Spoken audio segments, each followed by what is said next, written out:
오늘 이 아침 우리에게 주신 말씀은 사도행전 27장 39절에서 마지막 절까지입니다. 39절부터 44절.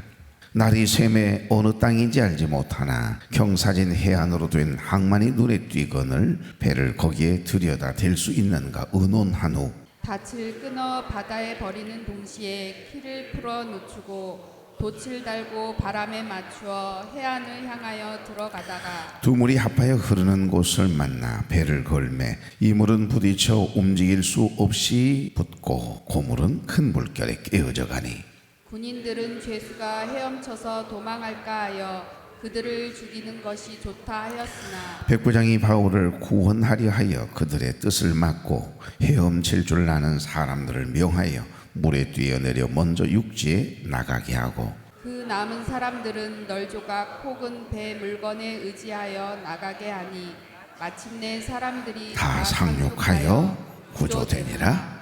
아멘. 자, 오늘 인사 나누죠. 좋은 아침입니다. 좋은 아침이네요. 이 아침 첫 시간 하나님께 드리기 위해서 걸어가는 발걸음을 대신 여러분, 또 가정에서 유튜브를 통해 함께 예배에 참여하고 계신 우리 교회 여러분 주의 이름으로 축복합니다. 오늘 사도행전 27장 마지막 부분이네요. 14일 동안 이어진 유라굴로라고 하는 거센 광풍을 만난 276명 알렉산드리아 호에 함께 타고 있는 그 사람들은 지금 아주 혼이 나가 있습니다. 14일 동안 광풍 속에서 800km나 되는 먼 거리를 표류한 거예요. 사실은 이 출발점에서 목적지까지는 약 15km 정도밖에 안 되거든요. 그런데 14일 동안 그 무서운 항해를 했던 거죠.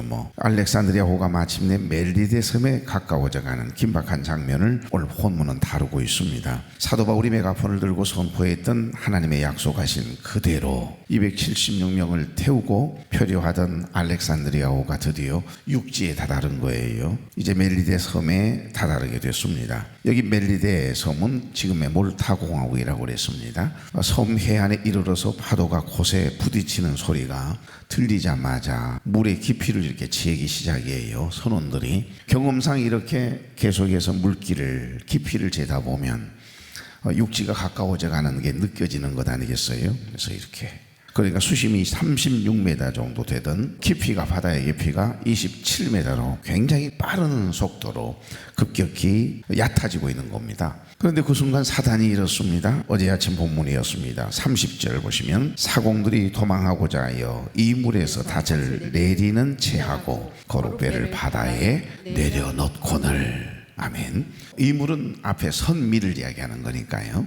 거기에다가 그만 이 친구들이 뭐 하고 있는 거죠? 비상보트를 내리고 있는 겁니다. 어떻게든지 자기네들만 살겠다고 도망치려고 하는 거죠. 배를 통제하고 승객들을 안전하게 육지로 인도해야 할 사명이 있고 책임감을 가져야 할 이 사공들이 위기가 닥치니까 어떤 생각을 해요? 오직 자기들만 살겠다고 이기적인 행동을 하는 그런 모습이 이렇게 연출되고 있거든요.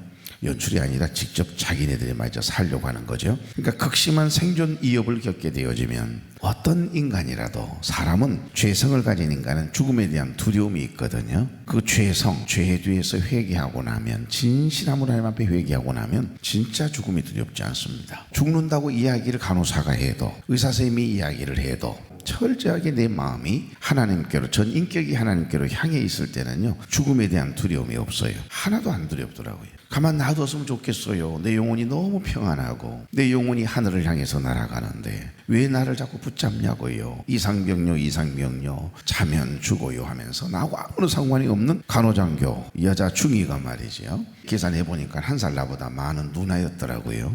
그렇게 울어요. 그러니까 너무 동생 생각하면서 아마 짠했던가 보죠. 근데 나는 하나도 안 무서웠거든요. 죽음이 두렵지 않았어요. 혈압이 아예 안 잡혔고 이미 쇼크가 왔다가 다시 깨어난 거니까요.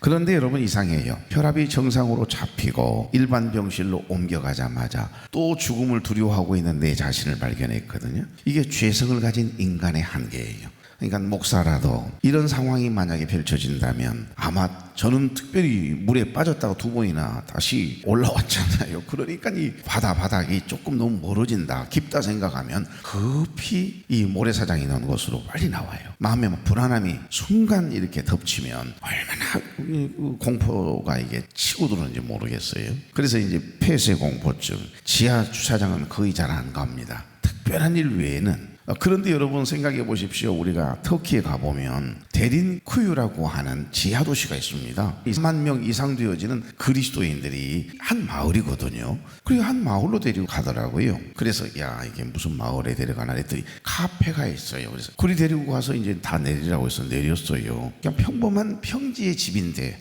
그 집에 우물을 내려다 봤더니 뭐 별반 옛날 우리 시골 우물이나 다를 바 없어요. 그런데 그 우물을 보고 난 다음에 그 집의 왼쪽에 있는 출입구가 하나 있어요. 곡식들이나 채소 겨울을 지나도록 썩지 않도록 고구마를 이렇게 저장하는 그런 정도의 굴 크기예요. 입구가. 그 이제 들어가기 시작을 했거든요. 그랬더니 뭐 7층 높이로 돼 있어요. 쭉 돼 있고 내려가고 얼마나 맨들맨들 돼 있는데 그 안에 신학교도 있고 세상에 교회도 있고 그 안에 가니까 살았던 집집마다 이렇게 살았던 지하도시가 있더라고요. 그게 얼마나 폐쇄 공포가 옵니까? 근데 이상해, 거기만 그런 공포가 없었어요.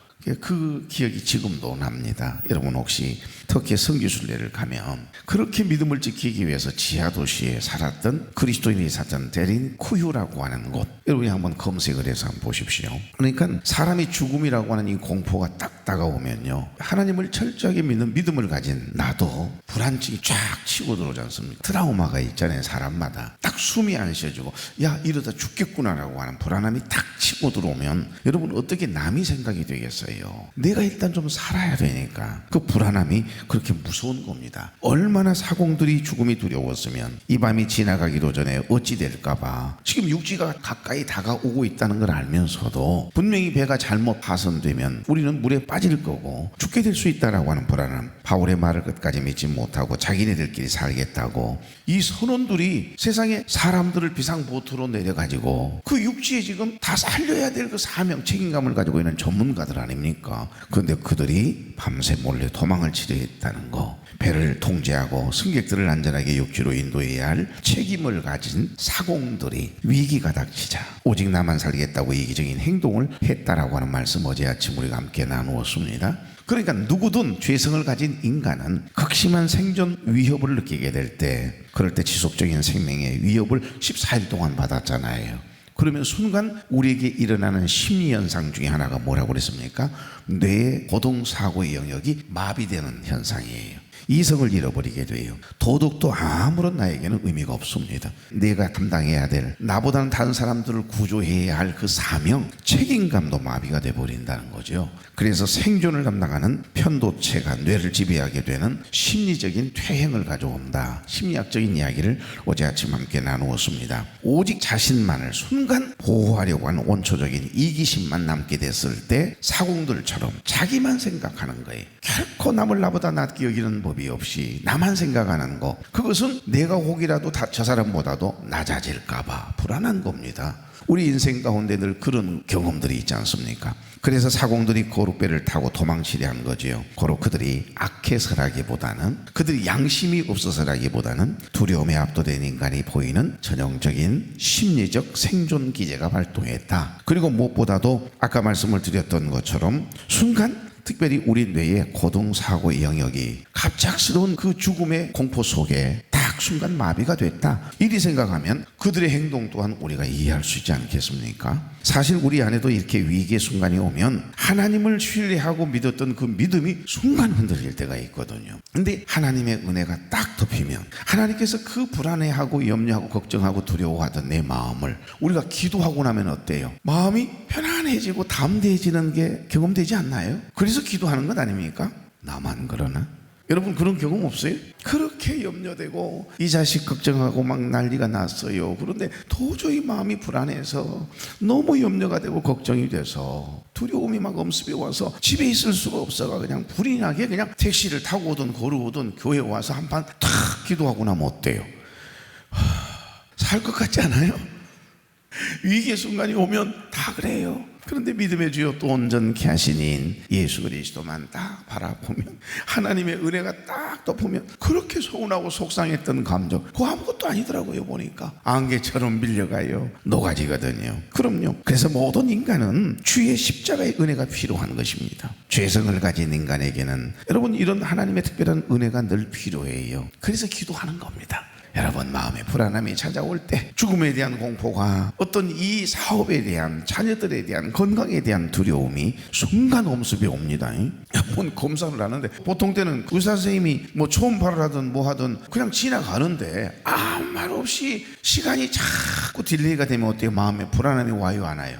뭐 문제가 있는가? 무슨 죽을 병이 걸리지 않았는가? 이런 염려가 옵니까 안 옵니까? 온단 말입니다. 순간 내 생각에서 만들어낸 큰 풍랑이 하나 일어나거든요. 사도 바울은 이런 사공들의 움직임을 간파하고 급히 백부장에게, 사공들이 배에 있지 않으면 여기에 있는 276명 다 죽습니다, 경고하거든요. 순간 백부장 율리오는 이제 군인들을 시켜서 사공들의 거룻줄을 사정없이 끊어버리도록 지시하거든요. 어디를 가든지 이런 사람들이 있어요. 다른 사람들을 생각하지 못하고 오직 나만 생각하는 사람들. 혹여 이 세상을 살아가면서 저와 여러분이 그런 분류의 사람이 될 때가 있지 않냐, 이것을 우리에게 다시 한번 돌아보게 하는 말씀이 오늘 본문의 말씀이죠. 자, 그런데 이번엔 더 큰 문제가 생겼네요. 오늘 본문을 보니까 41절 다같이 두 물이 합하여 흐르는 곳을 만나 배를 걸매 이 물은 부딪혀 움직일 수 없이 붙고 고물은 큰 물결에 깨어져 간다. 이제 육지에 안전하게 다다르기는 했어요. 근데 감사하게도 여기도 감사의 조건이 있어요. 보니까 이 물이 어디에 지금 딱 처박혔습니까? 여기 성경 본문에 보면 수루디스라고 되어 있습니다. 해안에 있는 대형 모래톱입니다. 만약에 섬의 절벽에, 그 바위 절벽에 부딪혔으면 이 큰 배가 부딪혀서 어떻게 파싹 깨지는 거죠. 뭐 그냥 침몰하는 겁니다. 그런데 놀랍게도 날카로운 그 바다의 암초들에게 팍팍 이게 태풍이 불어가지고서 그 풍랑이, 파도가 부딪히는 소리가 완전히 달랐거든요. 그래서 육지가 가까워져 가는가 보다. 그 한밤에 그걸 느끼면서 이제 줄을 가지고 재다가 말고, 지네들 그 부딪히기 전에 살겠다고 선원들이 몰래 거룻배, 비상보트를 내린 것 아니겠어요? 그런데 놀랍게도 하나님 보세요. 두 물이 만나는 곳, 수루디스, 그러니까 해안에 있는 대형 모래톱에 탁 처박혀가지고요, 이제 움직이질 않는 거예요. 얼마나 감사할 일입니까? 그런데 뒤에 보니까 이 물은 선수고예요. 모래톱에 처박혀 움직일 수 없고, 뒤에는 고물이라고 되어 있거든요. 고물은 선미를 가리킵니다. 제일 뒷부분이에요. 거센 파도가 와서 팍 치고 하니까 그만 이게 배가 이제 뒤에서부터 깨지기 시작하는 거예요. 이때 좋지 않은 움직임들이 일기 시작을 하는 내용이 42절입니다. 군인들은 죄수가 헤엄쳐서 도망할까 하여 그들을 죽이는 것이 좋다였으나. 아멘. 여러분 방금 전에 나만 생각하던 사람들이 누구예요? 선원들이었잖아요. 그 선원들을 제지하고 줄까지 끊었던 사람들이 누구죠? 저 못된 놈들이지. 아니 우리를 놔두고 지네들만 살겠다고, 아니 비상보트를 끄집어 내가 저 몰래 도망을 치려고 그래? 이 못된 놈들. 그러면서 줄을 끊었던 사람이 누구예요? 군인들이에요. 병사들이에요. 죄수들을 호송하는 병사들이거든요. 그런데 그 군인들이 이번에는 죄수가 만약에 헤엄쳐 가지고서 도망을 칠까봐 죄수를 죽이는 것이 좋겠다라고 이야기하네요. 여러분 이것 또한 한밤중에 승객들 몰래 자기들만 살겠다고 구명보트를 내려 했던 사공들하고 뭐가 다르겠습니까? 똑같아요. 나만 생각하는 거죠. 왜? 또 군인들의 입장도 또 이해가 돼요. 방금은 우리가 사공들의 입장을 심리적으로 추적했습니다만은 여기 군인들, 병사들의 입장은 더 이해가 돼요. 왜냐하면 그때 당시의 법상 간수가, 이 죄수들을 지키던 병사들이 만약에 죄수가 도망을 쳐버리면 그 죄수가 받아야 할 그 형량을 그 간수가 대신 감옥살이를 해야 되는 거예요. 그러니까 생각해 보십시오. 만약에 사형수였다면 대신 이 간수가 사형을 받아야 합니다. 죄는 짓지 않았지만 도망을 친 그 죄수의 죄값을 대신 받아야 되는 거거든요. 가만히 이 말씀을 깊이 묵상해 보면요, 우리의 죄를 대신하여 십자가를 지신 예수 그리스도의 모습이 보입니다. 그러니까 나만 생각하는 사람들 여기도 있어요. 지키고 있던 죄수가 도망치면 그 죄수의 형량만큼 간수가 벌을 받아야만 했던 당시의 제도 때문에 그랬는지는 모르지만, 아니 그래도 그렇지. 세상에 도움을 주었던 사도 바울 지금 신분이 뭡니까? 죄수거든요. 다른 죄수는 다 죽이고 사도 바울만 살린다. 그것도 말이 안 되는 게고. 그러니까 이 병사들은 지금 오로지 나만 생각하는 거예요. 그 죄값을, 내가 남의 죄값을 덤으로 받아가지고서 감옥살이 할 이유가 없다는 겁니다. 이것이 세상이죠. 그러니까 지금 사도 바울의 신분은 죄수의 신분이고, 이제 꼼짝없이 사도 바울도 죽게 됐습니다. 예수서 살려놓았더니 살려놓은 놈들이 오히려 살림을 받은 놈들이 나를 진짜 죽인다, 이 생각을 해보십시오. 그러니까 산 넘어 산이죠. 이게 세상이에요. 원리 배 안에, 알렉산드리아 호 안에 일어난 모든 사건의 하나하나를 들여다보면 이 세상에서 우리가 인생을 살아가며 경험할 수 있는, 경험하고 있는 인생의 축소판, 세상의 축소판이라고 생각이 들지 않습니까? 그러니까 한순간도 마음을 놓을 수 없을 만큼 이곳저곳에서 일들이 터지고 우리를 두렵게 합니다. 광풍을 만난 알렉산드리아호, 인생의 축소판 맞죠? 세상의 축소판 맞지요? 그러나 여러분, 바로 그 순간에 놀라운 반전이 일어나거든요.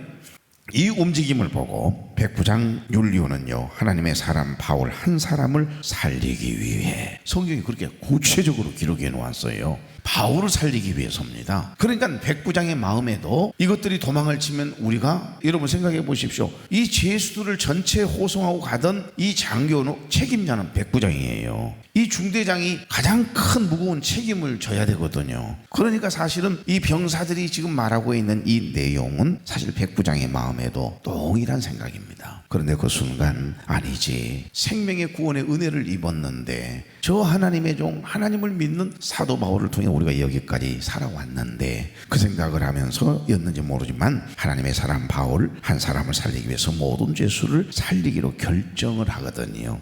누가 이런 마음을 주셨을까요? 우리 하나님이시죠. 그럼요, 바울을 죽이려는 어둠의 세력을 우리 하나님께서 백부장을 통해 안 돼! 막아주신 줄 믿습니다.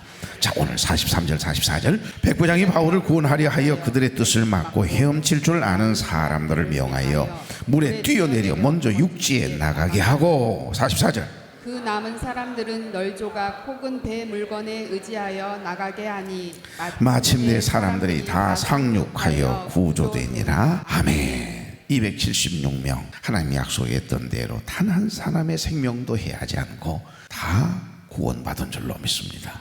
그랬을까요? 신학자 윌리엄 바틀레이는 오늘 이 본문의 상황을 통해서 위기의 순간이 인간의 도덕성과 본성을 가장 투명하게, 죄성 말이죠, 발가벗겨 보여준다, 그런 표현을 썼더라고요.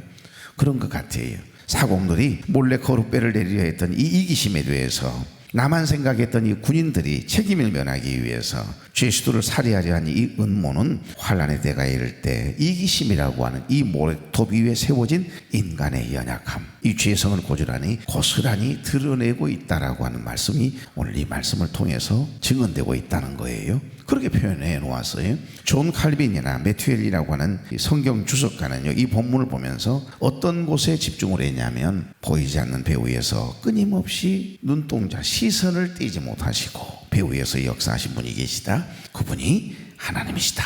하나님의 절대적인 주권과 섭리를 강조하고 있더라고 해요. 그러니까 성도들이 처한 어떤 절체절명의 위기 속에서도 우리 하나님의 섭리, 하나님의 보호하심의 도움의 손길은 멈추지 않는다. 이 믿음의 조가 여러분에게 있기를 원합니다. 여러분, 오늘 이 사건의 주인공은 누구죠? 어찌 보면 단연 사도 바울이죠. 아니요, 더 정확히 말씀드리자면 사도 바울과 함께 해주신 우리 하나님이신 줄로 믿습니다.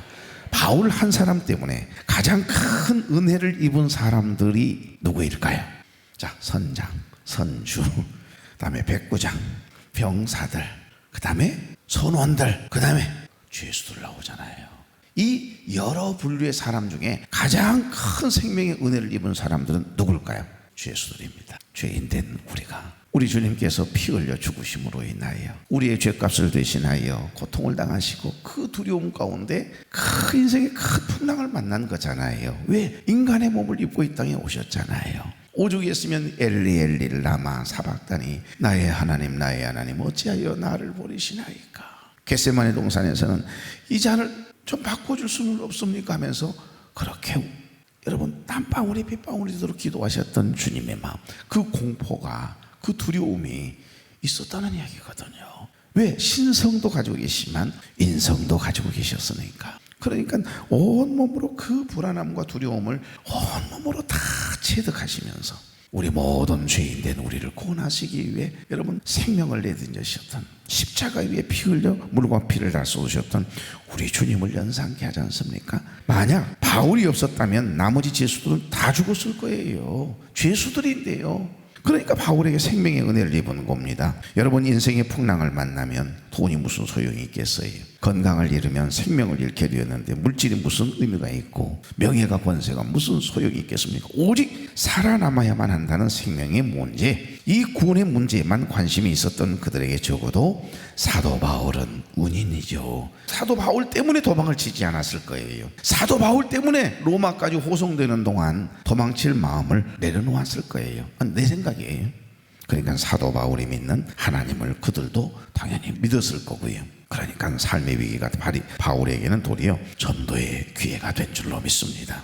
하나님의 사람 사도 바울이 메가폰을 잡고 진두지휘하는 순간 백부장도 사공들도 병사들도 모두 다 감동받지 않은 사람이 어디 있어요? 모두가 감동이 되어 사도 바울이 섬기는 하나님의 능력에 압도되어 순종하고 있는 모습 보이지 않습니까? 이제 말씀을 맺습니다. 사랑하는 교회 여러분, 유라굴로라고 하는 광풍이 하나님을 모르는 영혼들에게는 죽음의 태풍일지 모르지만 우리 하나님을 믿는 저와 여러분에게는 하나님의 살아계심을 경험하는 은혜의 도구, 기적의 도구가 된 줄로 믿습니다.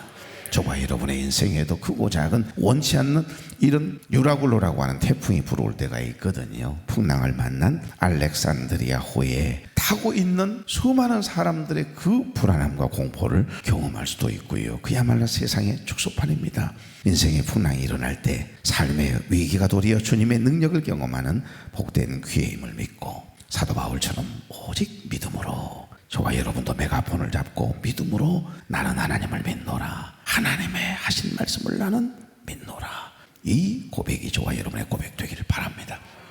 그리고 무엇보다도 나만 생각하는 사공들과 군인들처럼 말하고 행동하기보다는 나보다는 먼저 남을 생각하고 영혼을 구원하는 일에 마음을 쏟는 오늘 이 하루 살아낼 수 있기를 우리 주님으로 원하세요. 그래서 저와 여러분을 통해 하나님의 은혜를 경험하고 구원받는 이들이 날마다 더해질 수 있기를 주의 이름으로 축복합니다. 좋으신 하나님, 좋은 날 좋은 아침 주시니 감사합니다. 오늘도 단잠을 깨워 첫 시간 하나님께 드리기 위해 거룩한 발걸음을 뗀 당신의 사랑하는 백성들이 여기에 있습니다. 인생의 거센 풍랑과 파선의 위기 속에서도 오직 십자가의 보혈로 우리를 건져주신 그 한없는 하나님의 끝없는 사랑에 감사합니다. 내 이익과 안위만을 구하며 사공들과 군인들처럼 스스로를 방어하려는 어리석고 이기적인 죄성의 옷을 벗어버리게 하시고 오직 우리를 살리신 주님의 넓은 품을 우리의 마음에도 품게 하옵소서. 그래서 나보다 남을 먼저 생각하고 꺼져가는 영혼을 살리는 일에 온 마음을 쏟는, 시간과 마음과 물질 아깝게 여기지 않는 거룩한 통로, 은혜의 통로로 쓰임받는 우리의 삶이 되게 해주시옵소서. 우리가 마주하는 삶의 모든 위기와 깨어진 파편 같은 아픔들이, 힘듦들이 도리어 하나님의 살아계심을 깊이 경험하고 복음의 능력을 증가하는 복된 기회 삼도록 우리에게도 기적과 같은 하나님의 은혜와 하나님의 섭리와 하나님의 함께해 주심이 순간순간 경험되게 하시고 간증되게 해 주시옵소서. 예수님의 이름으로 축복하며 기도하옵나이다. 아멘. 나 지금은 비록 땅을 버타며 살지라도 내 영혼 저 하늘을 디디며 사네. 내 주님 계신 눈물 없는 곳,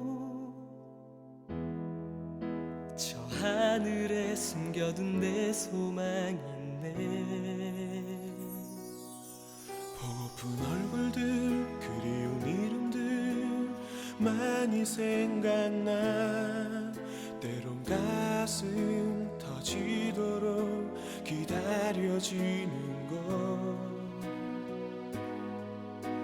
내 아버지 너른 품 날 맞으시는 저 하늘에 쌓아둔 내 소망 있네. 주님 나라에 이를 때까지 순례의 걸음 멈추지 않으면 어떤 시련이 와도 나 두렵지 않네. 주와 함께 걷는 이 길에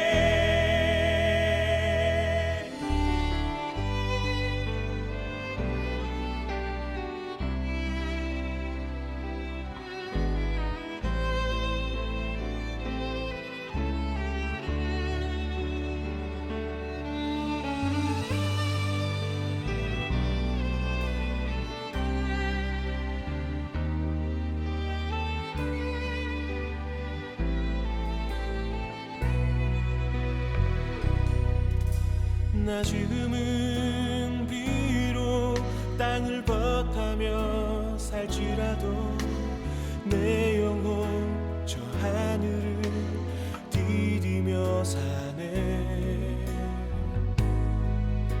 내 주님 계신 눈물 없는 곳 저 하늘에 숨겨둔 내 소망은